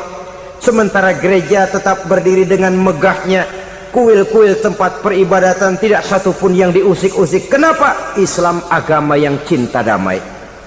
Asal dia tidak diganggu, asal kehormatannya tidak dihinakan. Jadi kafir harbi, kafir yang nyata-nyata nantang perang, ngajak berkelahi, itu kafir yang nyari penyakit. Kafir harbi ini boleh diperangi dengan catatan mereka yang memang mulai. Yang kedua kafir zimmi. Kafir zimmi, kafir yang hidup di tengah mayoritas muslim, tapi mereka mau hidup dengan aman, damai, tenang. Mereka wajib dilindungi. Bahkan Nabi pernah memberikan satu jaminan, man aza zimmiyan faqad azani. Siapa yang mengganggu orang kafir zimmi sama saja dengan mengganggu saya. Kehormatannya dijaga, harta bendanya dilindungi, anak istrinya pun dilindungi. Dan ini jadi kenyataan. Saudara bisa lihat di negara-negara yang mayoritas penduduknya beragama Islam, orang-orang kafir di luar Islam hidup dengan tenang, aman, damai. Di Saudi Arabia, di luar tanah haram, di luar Mekah dan Madinah, banyak orang-orang kafir mencari nafkah. Mereka tenang, aman, dilindungi undang-undang. Begitu di Mesir, begitu di negara Indonesia yang berdasarkan Pancasila ini. Kehidupan beragama menimbulkan gairah, rukun, tenang, aman, damai, sepanjang tidak saling ganggu, tidak saling usik, menghargai orang yang sudah beragama, tidak menjadikan penganut suatu agama sebagai sasaran dari dakwah agama lainnya. Saudara-saudara kaum muslimin rahimakumullah. Jadi memang oleh Al-Quran kita dianjurkan asyidda 'alal kuffar ruhama bainahum. Tegas kepada orang kafir, kasih sayang kepada sesama muslim. Tapi tegas bukanlah berarti marah-marahan, bukan berarti musuh-musuhan, bukan ngajaki perang. Tegas dalam arti punya garis tentang kehidupan beragama, lakum dinukum waliyadin. Soal kehidupan sosial, mari kerjasama. Bangun jalan, ayo rame-rame. Siskamling, mari bebarengan. Bikin puskesmas, mari sama-sama. Tapi kalau sudah soal agama, itu tidak perlu ada toleransi agama. Yang perlu toleransi antar umat beragama. Kalau umatnya mau kerjasama silakan, tapi tidak menyangkut soal ibadah. Jangan kerjasama di bidang ibadah. Itu kerjasama yang salah pasang, saudara-saudara. Sehingga dengan demikian toleransi adalah menyangkut kehidupan antar umat beragama. Sedangkan agama sendiri punya kapling yang nyata. Sehingga dengan demikian tegas kepada orang kafir dalam arti kita punya satu kepribadian, tidak ngambang. Nggak, lalu kalau ditanya orang, sebenarnya agama lu apa sih? Gua mah gimana musimnya aja. Agama pakai musim kayak rambutan. Akhirnya ya begitu, musim-musiman. Ke masjid kelihatan, ke gereja hayo, ke candi nongol, ke apa? Bingung malaikat bagaimana nyatetnya nih bocah ini. Di mana aja ada. Kita punya satu kepribadian. Saya Muslim dan garis saya ini, lakum dinukum waliyadin. Bagi Tuhan persilakan agama Tuhan, bagi kami agama kami. Kami hormati Tuhan, Tuhan hormat kepada kami. Tapi soal agama, kaplingnya jelas. Kerjasama, mari urusan muamalah, bidang sosial. Yuk kita sistemling sama-sama dengan orang lain agama. Mari jaga kerukunan, kesatuan, persatuan, kekompakan. Perbaiki jalan yang rusak, mari sama-sama. Mendandani jembatan yang runtuh, mari sama-sama. Tapi sembahyang, kaplingnya lain-lain. Sebab Nabi juga dulu pernah ditawarkan begitu loh sama kafir jahiliyah dulu, Quraisy itu.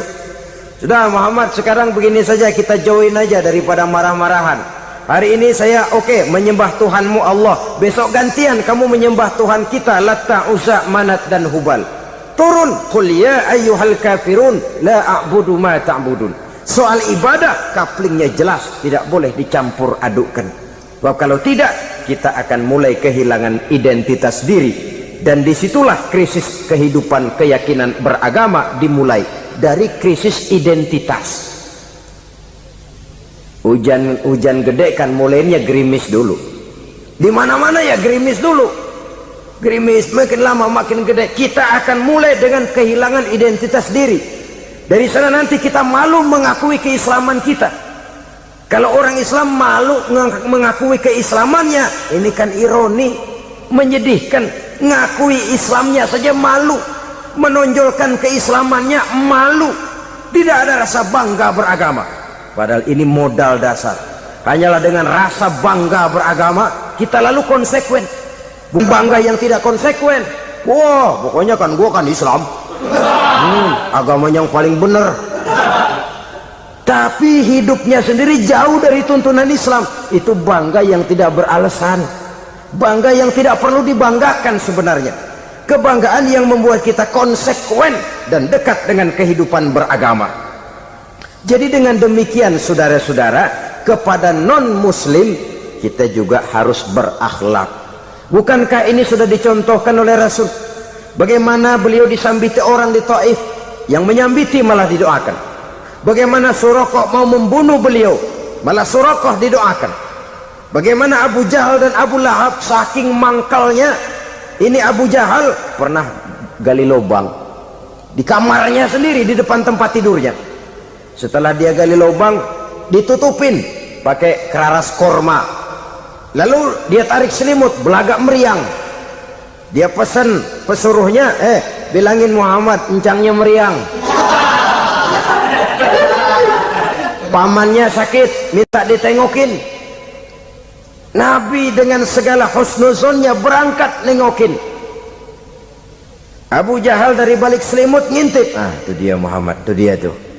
Dia tuh, masuk Dani, masuk. Mulai di jalan, senang Abu Jahal. Terus dah. Begitu ke pelosok, masuk ke lubang, gue pendem terus dah. Memang niatnya mau mencelakakan Nabi. Sudah tinggal beberapa langkah lagi Nabi akan berjalan ke arah lubang itu. Malaikat Jibril ngasih tahu, Muhammad, Abu Jahal pamanmu cuma pura-pura sakit. Di depan tempat tidur itu ada lubang sudah dia gali untuk menjerumuskan kamu. Sudah balik pulang. Balik badan Nabi. Sudah hampir mau melangkah, kakinya malah muter pulang. Abu Jahal yang ngelihat Nabi sudah hampir jatuh nggak jadi, balik pulang. Lupa kalau lagi sakit. Udah Muhammad buruan sini. Nabi ke pintu, dia kejar. Dia lupa sama lubang yang dia gali. Begitu dia kejar, dia yang ke pelosok masuk ke dalamnya. Sejak saat itu ada pepatah, man hafara hufratan waqa'a fiha. Siapa yang suka nggali lubang, dia sendiri bakal terpelosok ke dalamnya. Jatuh dia ke lubang yang dia gali. Padahal ya paling banter 2 atau 3 meter paling dalam. Dari dalam lubang itu dia teriak-teriak, Muhammad, tolongin, pamanmu kecebur. Kasih tahu Muhammad, kasih tahu. Datang lagi lah pesuruhnya, Muhammad, Paman mau Abu Jahal kecebur, minta tolong diangkatin, sudah diulur tambang, habis sambung lagi, nggak bisa sampai. Masa iya cuma kamu yang bisa nolong? Apa yang dilakukan Nabi? Balik mau nolongin. Akhlak. Kita kalau ada orang gali lubang buat nyeburin kita, dia sendiri yang kecebur, gorok gua kagak lemin loh, mati sekalian dah. Nabi mah enggak, balik nolongin tuh Abu Jahal. Kenapa paman kecebur? Iya Muhammad tolong, tambang udah diulur-ulur, sambung-sambung nggak sampai. Aduh kasihan paman, nih pegang tangan saya. Nabi cuma ulurin tangan, nyampe dipegang oleh Abu Jahal, diangkat ke atas. Nyampe atas, apa kata Abu Jahal? Tambang bergulung-gulung nggak nyampe, kamu cuma pakai tangan doang kok bisa Muhammad, hebat banget sihirmu. Mukjizat dia bilang sihir, udah ditolongin nyelak lagi, kan yang enak kita injak palanya. Orang dulu bilang wah katanya nolongin anjing kejepit, udah selesai ditolongin malah yang nolong digigit. Saudara hadirin yang saya hormati, kepada orang-orang kafir kita harus berakhlak, menghormati mereka, tidak memaksakan satu keyakinan dalam batas-batas yang ditolerir oleh agama, yaitu pada masalah-masalah sosial dan muamalah. Itu kepada non-muslim, apalagi kepada sesama muslim. Baik akhlak kepada orang tua, akhlak kepada guru, akhlak kepada jiran atau tetangga, itu semua termasuk dalam akhlak kepada sesama manusia. Akhlak kita kepada orang tua, kadang-kadang kita orang timur ini ketularan orang barat, engkongnya dianggap CS, salaman main kedet aja halokong, engkongnya bahalo dibengong. Saudara-saudara kaum muslimin rahimakumullah, akhlak yang tua kepada yang muda, akhlak yang muda kepada yang tua, kepada jiran dan tetangga, kepada sanak famili dan handai tolan, pendeknya kepada sesama muslim. Tetangga ada haknya, ada hak tetangga yang kalau kita berakhlak itu harus dipenuhi. Contoh kecil, kalau saya beli radio, itu saya dong boleh berpikir, ini radio saya beli pakai uang saya setel di rumah saya, sekeras-kerasnya ada apa sama orang lain? Radio gua, yang beli gua pakai duit gua, gue setel di rumah gue, ada urusan apa sama orang lain? Itu kalau menurut saya. Tapi tetangga sebelah saya kan bisa juga ngomong begitu. Mata gue yang ngantuk, gue tidur di rumah gue, kenapa suara radio lu masuk kemari? Ketika itulah lalu kebebasan saya nyetel radio dibatasi oleh kebebasan tetangga saya yang mau tidur. Ini sudah akhlak namanya. Umpamanya lagi ada Nabi ajarkan, iza tobakhta maraqatan fa'akthir ma'aha wa ta'ahad jiranaka. Kalau kamu masak sayur, banyakin kuahnya, bagiin tetangga kamu. Bukan bagiannya itu yang jadi soal, tapi akhlak kepada tetangga. Udah tahu tetangganya kelaparan, diseksa, goreng ikan asin, se-RW baunya ngayap, kembang kempis orang nungguin. Saudara hadirin ma'asyiral muslimin rahimakumullah. Jadi dengan demikian, kalau sudah kembali kepada orang-orang yang nilai imannya sama dengan kita, apapun organisasinya, apapun baju yang mereka pakai, kaos yang mereka pakai, jaket yang mereka pakai, kalau sudah seakidah, seiman, jaga akhlak kita. Pendapat boleh berbeda, kaos boleh tidak sama, jaket boleh beraneka warna, bendera boleh beragam-ragam, tapi ukhuwah Islamiyah ini utamakan. Adalah lebih baik mencari persamaan dalam kehidupan dan bukan memperbesar perbedaan.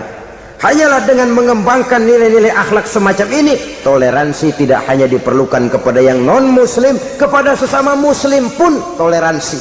Artinya apa? Jangan memponis amalan orang lain. Yang usolli, yang tidak usolli, berjalanlah menurut keyakinannya masing-masing. Jangan lalu memponis, itu namanya nggak toleransi. Kamu nggak pakai usoli ya? Enggak. Brengsek. Kamu pakai usoli ya? Iya. Bid'ah. Lah dua-duanya kagak yang bener. Kalau yang sembahyang kagak bener, bagaimana yang kagak sembahyang? Apa itu yang bener? Toleransi, setuju dengan perbedaan pendapat, jangan memponis amalan orang lain. Karena kita hanya beramal, hak menerima adalah Allah Subhanahu wa ta'ala. Jangan sebentar-bentar mencap bidah dolalah, finnar, neraka. Kayaknya neraka kapling orang tuanya kali. Gampang bener masukin orang ke neraka. Kita kadang-kadang bisa toleransi dengan orang luar, tapi kepada sesama muslim toleransi tidak sanggup kita adakan. Mengklaim merasa kita yang benar, orang lain salah semua, itu tidak toleransi namanya. Mentang-mentang jadi ustadz, nih satu-satunya ustadz di sini ya, semuanya mesti ngaji kemari. Kalau nggak ngaji kemari Islamnya kurang tapi bener. Toleransi, saudara-saudara kaum muslimin rahimakumullah, lapang dada menghargai orang yang berbeda pendapat, apalagi kalau perbedaan pendapat itu menyangkut hal-hal yang tidak prinsipil, menyangkut hal-hal yang sekunder dalam kehidupan beragama, menyangkut masalah-masalah yang dalam bahasa fikih disebut soal-soal furu'iyah. Tidak usah menyebabkan kita bersih tegang. Kepala sama hitam, pendapat boleh berbeda dan halal. Bahkan Nabi mengatakan ikhtilafu ummati rahmatun, perbedaan pendapat di kalangan umatku bahkan menjadi rahmah, sepanjang perbedaan pendapat itu diiringi dengan rasa toleransi. Tapi kalau sudah main baku hantam, main klaim, memponis orang lain, akhirnya timbullah keretakan. Jangan heran kadang-kadang satu masjid dua kelir. Ya soal kelir boleh kelar-kelir, boleh kelar-kelir, tapi kalau harus terlalu mencolok menyebabkan timbulnya keretakan, saya kira yang akan turun bukan lagi rahmah tapi bala. Bala akan menimpa kita, jatuh kita menjadi umat yang lemah.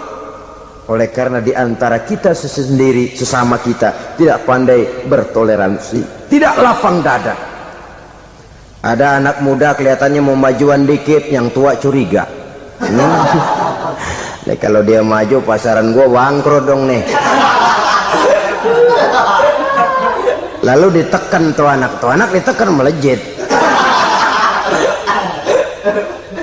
Kadang-kadang yang tua maksudnya baik, mau memelihara, yang muda salah terima. Kan tua kejemur. Dari dulu sampai sekarang gitu-gitu doang anak kemajuannya. Padahal yang tua barangkali maksudnya juga baik, mau memelihara. Sebenarnya kalau kita bisa mencoba mencari titik temu dengan alur komunikasi, tidak merasa diri yang paling benar, tapi toleransi, boyak menerima pendapat orang lain, setidaknya mau mendengar omongan orang. Yang susah kalau udah kena penyakit nggak mau ngerti omongan orang, nggak mau nerima pendapat orang. Kodok di kolong tempayan, cukeng kayu asem, asal ijo udah ijo aja, ijo dah. Nggak ngerti omongan orang, yang kayak begini yang orang jadi kesandung. Oleh karena itu saudara-saudara, alangkah nikmatnya kehidupan ini apabila kita menyadari kita ini ummatan wahidah, satu umat yang satu, yang diikat dengan akidah. Kalau kepada yang non muslim saja kita diajarkan untuk berakhlak, apatah lagi kepada yang seiman, seakidah, sekeyakinan. Wajarkah perbedaan pendapat yang kecil-kecil lalu menyebabkan kita bertolak belakang, cerai-berai, centang perenang? Bila bertemu di jalan yang satu menyisih ke kiri, yang lain menyingkir ke kanan. Kalaupun juga bercampur di tengah kumpulan orang banyak, persis air dengan minyak. Yang atu melengos, yang atu madep mojok. Orang lain senyum, dia mau pada manyun. Saudara-saudara kaum muslimin rahimakumullah, Realita ini walaupun tidak enak, pahit, tapi masih hidup di sebagian masyarakat kita. Ini yang perlu kita atasi. Soal toleransi kepada orang lain, sejarah sudah membuktikan. Mari kita jangan cuma bisa mengajak orang lain, umat lain untuk bertoleransi dengan kita, tapi kepada sesama kita. Toleransi ini perlu kita tegakkan, perlu kita bina, terutama di dalam kita menuju bentuk ideal daripada konsep ukhuwah Islamiyah ini, yang memang selalu kita akan cari bentuk-bentuk idealnya sejalan dengan perkembangan situasi dan kondisi yang dihadapi oleh umat. Perbedaan organisasi, perbedaan kepentingan organisasi tidak seharusnya menyebabkan kita merasa meremehkan orang lain dan mengangkat diri, mengklaim diri sebagai yang ter. Jadi dengan demikian, apabila yang pertama tadi akhlak kepada Allah dinamakan hablum minallah, maka yang kedua ini merupakan hablum minan nas. Jikalau baik akhlak kita kepada Allah, baik akhlak kita kepada manusia, nikmat rasanya menjalani kehidupan. Kadang-kadang orang akhlaknya kepada manusia baik, tapi kepada Allah tidak baik. Hormat sama yang tua, menyayangi yang muda, sama tetangga rukun, tapi sama Tuhan nggak mau sujud. Ini baik kepada manusia, tapi tidak berakhlak kepada Allah. Atau sebaliknya, sujudnya sama Allah mah tekun, bener, khusyuk, bahasanya juga fasih, luar biasa. Tapi sama manusia sombong, takabur, ujub, merasanya dia doang yang paling benar. Sebab iblis itu ya, itu kadang-kadang datang lewat hati, dan memang selalu markasnya di situ. Kalau dia tidak bisa menggoda kita dengan yang lain, dia tumbuhkan sifat ujub. Dia bisikin, wah memang di kampung ini yang paling banyak ibadahnya ente, yang lain mana, lihat tuh kerocok semua. Lalu di hati orang itu tertanam sifat iya ya. Nah, tatkala iya ya, dia sudah terkena serangan iblis. Akhirnya apa? Orang lain diremehin. Asalnya kagak mau sembahyang aja diajak salaman udah najis aja dah. Ketemu juga mukanya ditekuk 4. Akhirnya bukan ngajak malah ngenyek, ngina. Lah orang dihina makin jauh, makin tidak tersentuh. Bukan cara itu yang diajarkan oleh Rasul. Bahwa orang tidak mau sholat, tugas kita mengajak. Soal dia tidak sholat, ya itu dosa dia kepada Allah. Saudara-saudara kaum muslimin, ujub disuntikkan oleh iblis ke dalam hati kita. Sujudnya kepada Allah benar, tapi akhlaknya kepada sesama manusia merasa paling benar sendirian, merasa orang lain salah semua. Pokoknya kalau di luar lingkungannya udah kagak bener aja udah bahaya. Saudara-saudara, ini juga penyakit yang disuntikan oleh iblis. Sebab iblis itu tipu dayanya luar biasa, strateginya lihai. Makin tinggi kualitas iman, ya makin berat upaya iblis untuk menjerumuskan kita. Karenanya saya mengajak, marilah kita bertoleransi, baik kepada non muslim, lebih-lebih lagi kepada sesama muslim yang kebetulan berbeda baju, berbeda kaos, berbeda organisasi, lain bendera yang dibawanya. Tapi toleransi mari kita canangkan. Kita terikat oleh ukhuwah Islamiyah. 2. Yang ketiga, akhlak manusia kepada makhluk Allah lainnya di luar manusia. Islam, saudara-saudara, dengan berakhlak kepada Allah, berakhlak kepada sesama manusia, berakhlak kepada makhluk Allah di luar manusia, baik flora maupun fauna, maka mudah-mudahan akan terciptalah satu ekosistem, satu lingkungan hidup yang membuat kita nikmat menjalani kehidupan ini. Inilah